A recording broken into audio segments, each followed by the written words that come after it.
So, good evening, guys. Here we are today with Rashi. Thank you for joining us today. We are really excited to learn more about your experience as a research intern at China. So, let's continue today with questions. Like, could you please begin by giving a brief introduction about yourself and your academic background? So my name is Rashi Sharma, and currently I'm a fourth year undergraduate in the physics department. And right now I'm pursuing a project under Professor Riguraj, a research project. And I went for a research internship to Tsinghua University in China. While I was applying, I was also doing another undergraduate project, and I had done some post projects, both experimental and ones that were more about analyzing research deeply and then presenting them. So, you pursued a research intern. So, what motivated you to do a research internship abroad? Because most of the people don't do research intern. So one thing is that I realized that I wanted to apply for higher studies, and that was obviously a big factor. And over there, then it was about firstly the application. I knew that that kind of experience would greatly benefit my application. But other than that, I wanted that exposure for myself to pursue research in a different country and see how the environment is over there. Mostly because I'm interested in experimental research. So I wanted to get exposure over there before applying for higher education and then going for an entire degree in a different country. So that was the thing. It was difficult to decide against going for a corporate internship because, like you said, very few people do that. But I think once you get your clarity, then it's easy to make such decisions. So, could you describe the nature of your research work that you did at your internship at China? So my work was primarily experimental, and that was something that I had in mind even while applying. I had only applied to professors who were working in experiment, and so over there they were working on two different projects. So I worked on both of the projects, but the second one began towards the end of my internship. So mainly I worked on the setup for the first one, which was so it was an optical setup. I had to help in aligning the optics and the lasers and the other equipment. And other than that, I also worked on PCB fabrication for a photomultiplier tube that was going to be used in the second setup. So the second setup was for a crystal solid state device that they were trying to create. And other than that, the professor also gave me quite a few tasks interspersed throughout my internship. And they were about studying a lot of research papers and then figuring out some information that was required and then using that and deriving some values. So those kinds of things as well. Like, what was the procedure for obtaining this research internship? Like, considering your department, there are no formal programs. So, there are many of the times, what happens, like, for example, me, I am from aero background. There are no research intern, like, in any formal program. So, many of the times, we people don't go for that. So, what was the procedure for you that you did? Right. So I did look at programs initially, but one thing so this is where I made a mistake. I started looking at the entire research intern process very late. And because of that, so all these program deadlines are quite early. So I was quite late for most of them. So when I decided to cold mail, my process was that, so one was, your email in which I tried to briefly describe my technical experience and of course your research CV. And in addition, I also decided to include a statement of purpose because I thought that would also convey some sincerity and it gives a better idea of how your profile is. So it was through cold mailing, and yes, after the mail, once the professor responded, I had an interview, and in that interview, first he asked me about my project so far, and then after that, I gave a presentation for one of my projects, and then we discussed his research. So I had I had studied his 2 or 3 of his research papers prior to that because I wanted to be prepared. So yes, that was it for the interview. So, can you say, like, when did you begin reaching out to the professors? And, like, as you said, you made like a little bit later. So, what if you have then started the process earlier? Like, would there be many more responses from the professors, like any other prof? And can you say a number, like how many professors really replied to you? Right. So I started looking into this process, I think around mid February end, and so that is quite late. I would recommend anybody to at least finish your databasing in December so that you can apply in the beginning of January. And yes, I definitely think that yeah, if I had a time machine and I could go back, I would say to you, I should apply early. So that was one thing. And right, so how many mails did I send? I sent about 95 emails. And so I got a few responses saying that they did not have any vacancies. And then in total, I got about four or five positive responses. Two were actually from this university, but the professors were from the same department. So I had to go with one professor. And then the other, I mean, there were some logistical issues regarding when I should join the internship in some of the others. And obviously, once I got this offer, I just, picked this one and let go of the process for the others. So, what role did a statement of purpose and curriculum writing play in securing the internship? Right. So obviously, since I'm not a professor, I cannot exactly, give the exact details of how important my CV was or how important my statement of purpose was. So for the CV, I would say that, especially after the second year and into my third year, I had received quite a few good grades across my courses. So that must have played a role. And other than that, yes, I had relevant projects. I mean, they were not exactly directly related to what the professor was doing, but yes, if you look at it as a subfield, then they were all in the same domain. And other than that, the statement of purpose, to be honest, I feel like I'm not sure if professors actually get the time to, go through a 2-3 page statement of purpose. But I think what it conveyed was that, okay, this person is sincere. So I would again advise any juniors applying to also write a statement of purpose if they're applying. Since the project that you were involved is still ongoing, so how did you contribute to the research? Like, if you could tell something about us without disclosing any sensitive details. Yeah, I can't disclose the sensitive details. So, like I said, there were two different projects, two different setups that we had in lab. So, first, I think I'll give an idea about what exactly the research internship was about. So, this was in the field of quantum metrology or quantum measurement, and what they were doing was that they are still trying to build a nuclear clock. So, what is a nuclear clock? First of all, so we know that electronic transitions take place if you excite an electron and then you can de-excite it using a laser.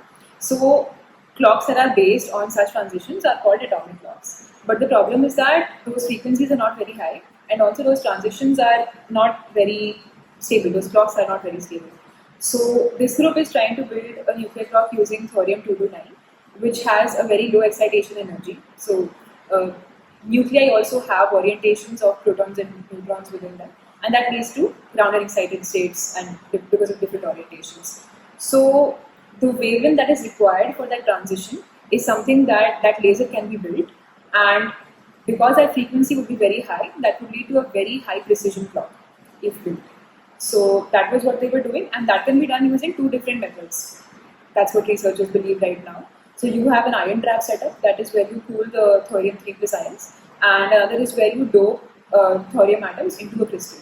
So I worked on both of those. So the second project began towards the end of my internship, so I didn't work on that one for a very long time. For the ion trap setup, so it sounds simple that you're okay just cooling ions, but you're using a lot of lasers. So it's a lot of optical alignment. So I helped over there, and then I had also so for the second setup, another thing was that they were trying to their detection system required a photomultiplier tube. So I had helped in the PCB fabrication for that.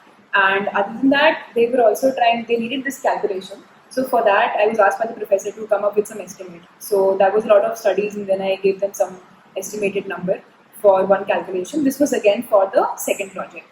And they also required this software, a high performance computing software to be built on their university cluster.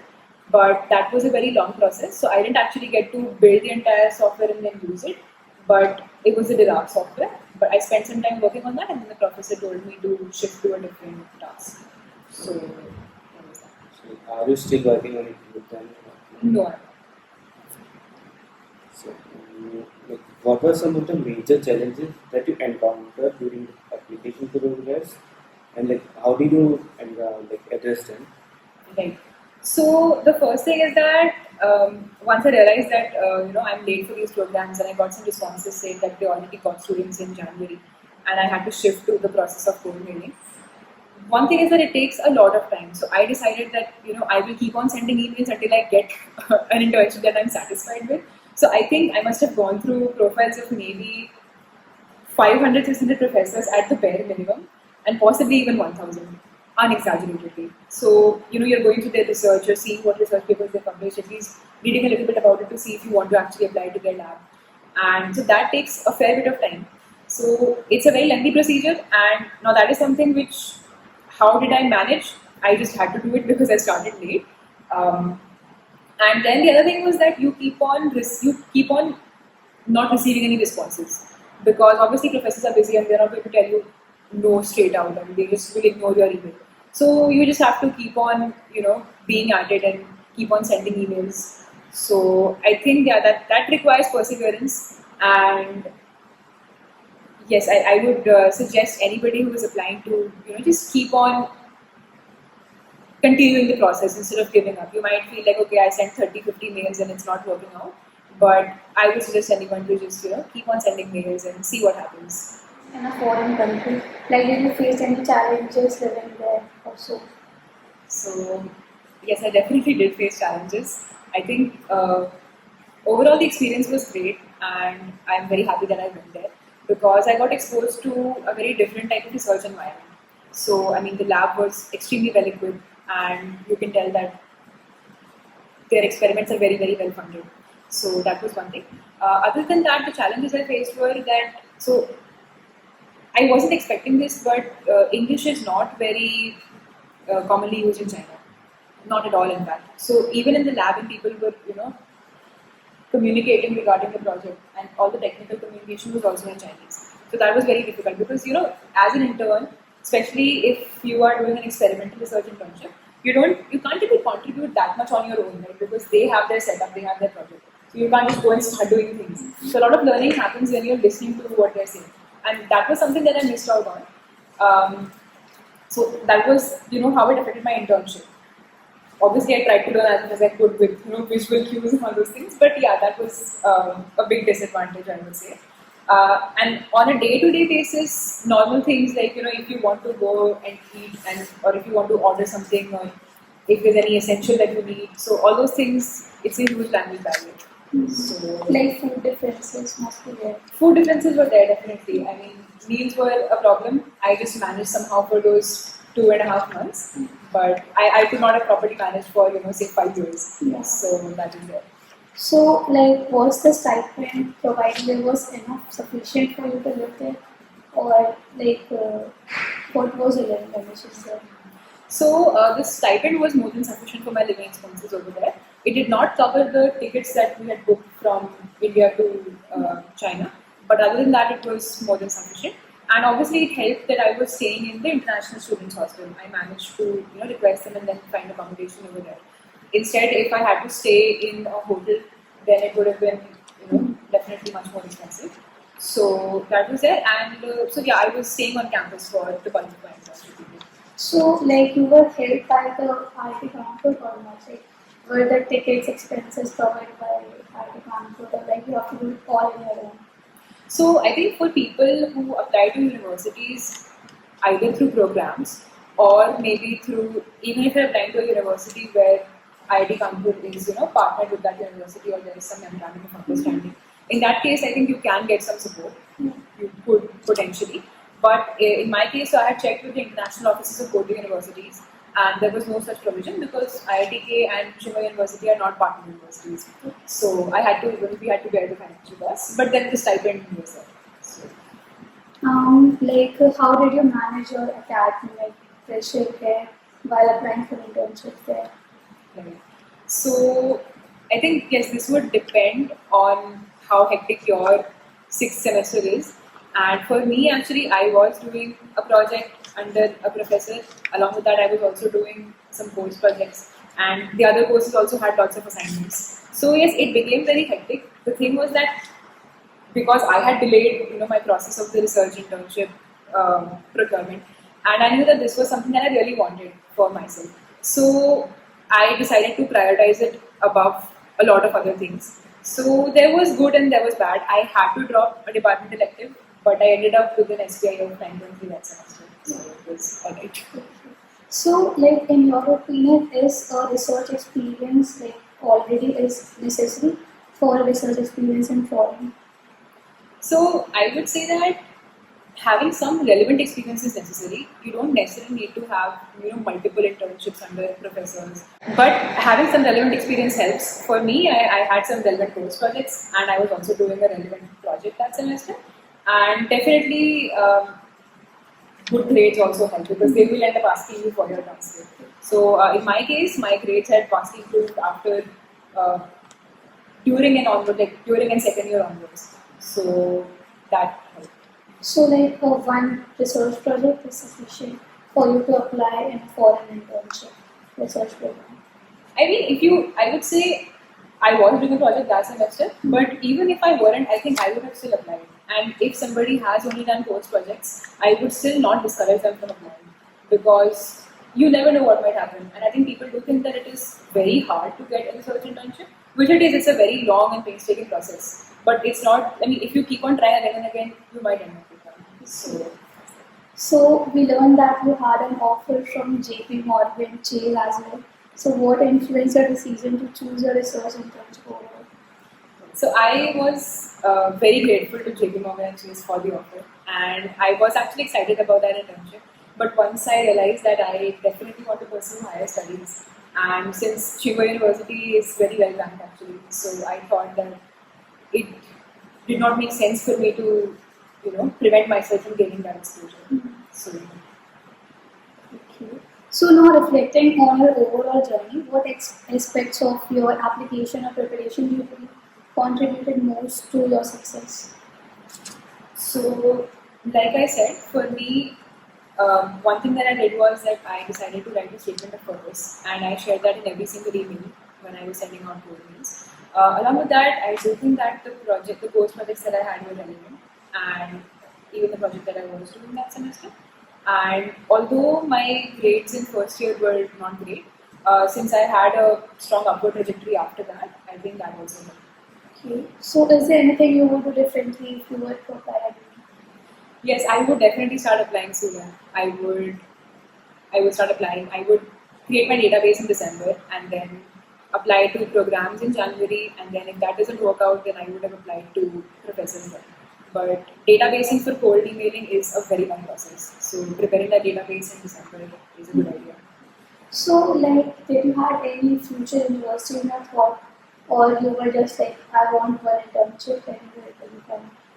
So because I started with this process late, I realized that if I apply to places in the West, it will be very hard because of the visa process. Like that's also quite long. And I did not apply to any places in the US because I was told by seniors that their visa process is anyway extremely difficult. And for them to have to sponsor your visa process, they mostly won't really do that. So I did apply to I think one university in Europe where I got a few responses saying that they did not have vacancies for that summer. And so then I decided to focus mainly on Asian universities because I thought that the visa process would be shorter. And then I decided that I would be very happy if I received an offer from Tsinghua University or NUS, and I ended up receiving an offer from Tsinghua University. Okay. So what advice would you offer to students who are going to apply in like internship and fall?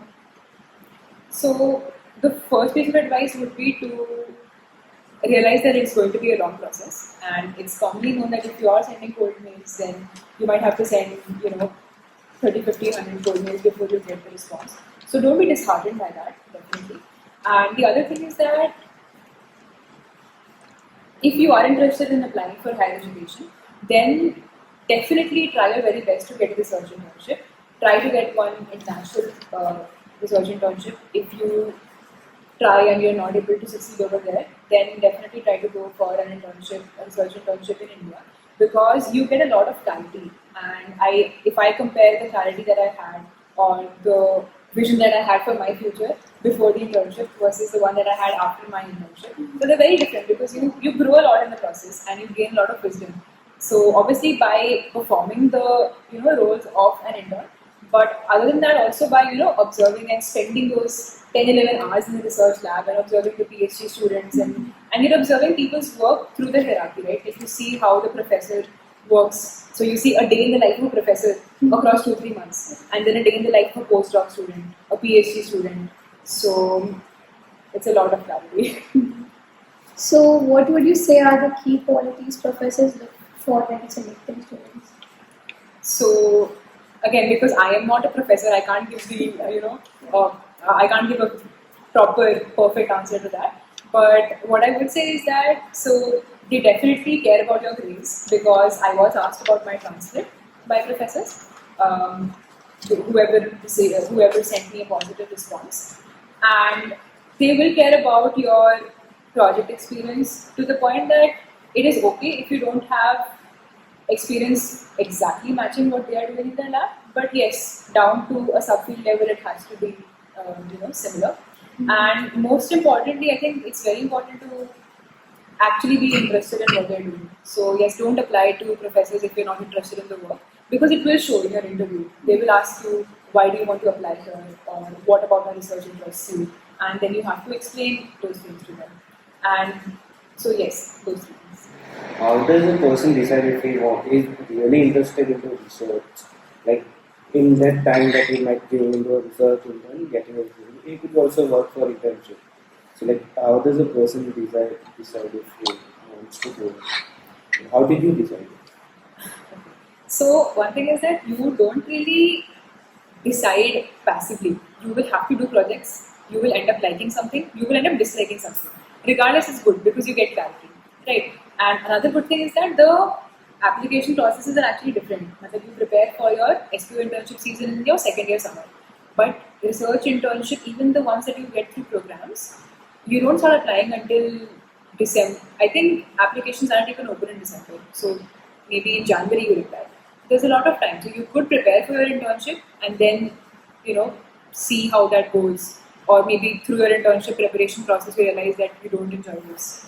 And so that's there. And if you're not able to, obviously, if you are preparing for a corporate internship, you will not end up giving much time to spend giving much time to research over the summer.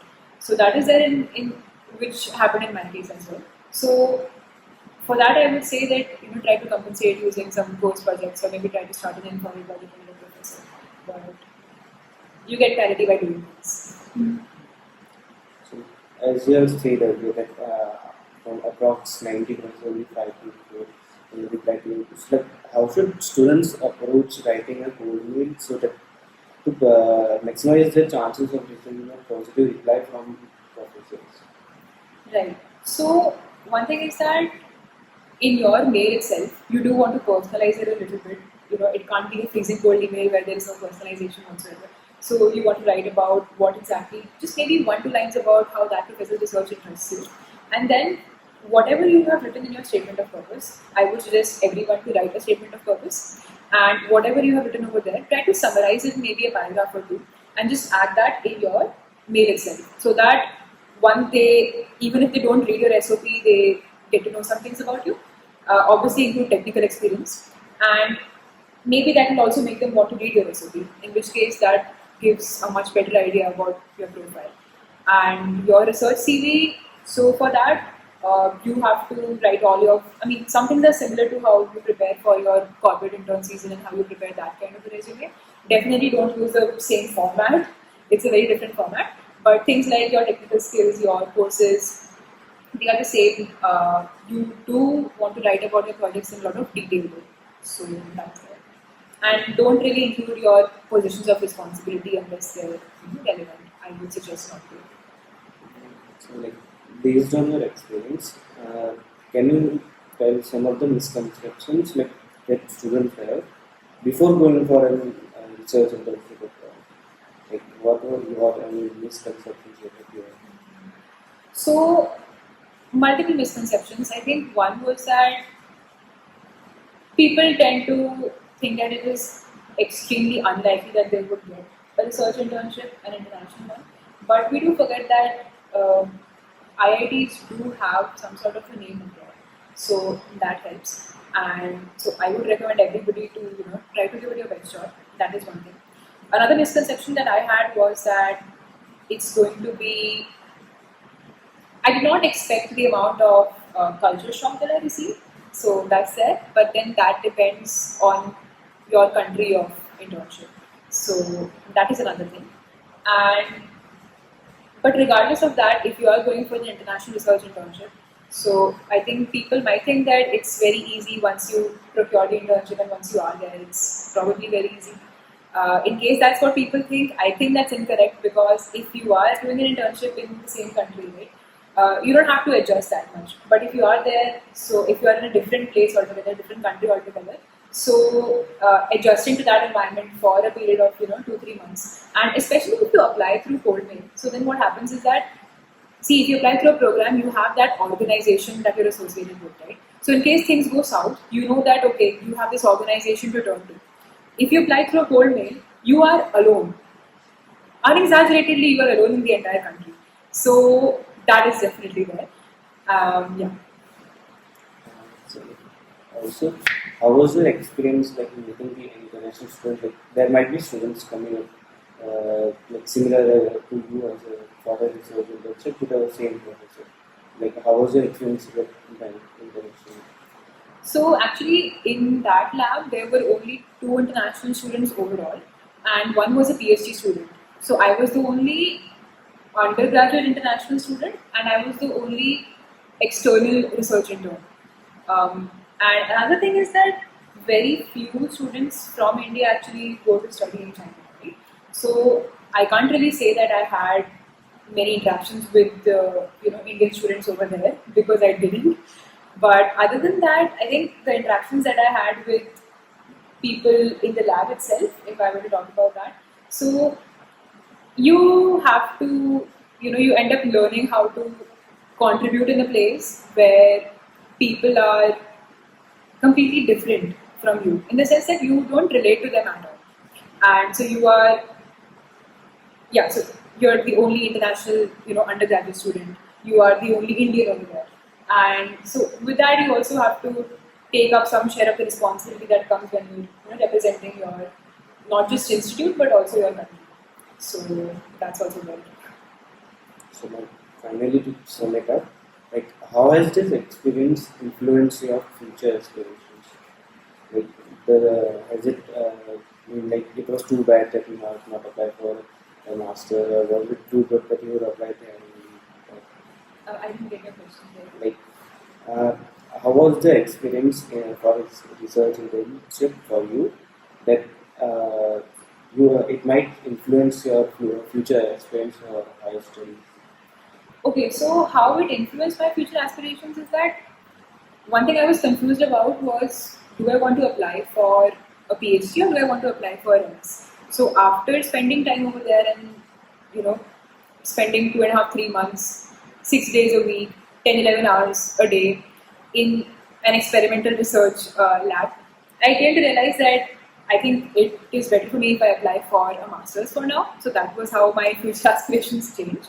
And other than that, you realize a lot about the type of work environment that you want, what type of work that you want to do. Because like I said, you learn a lot of things by observing how, what type of work does this person do throughout the environment.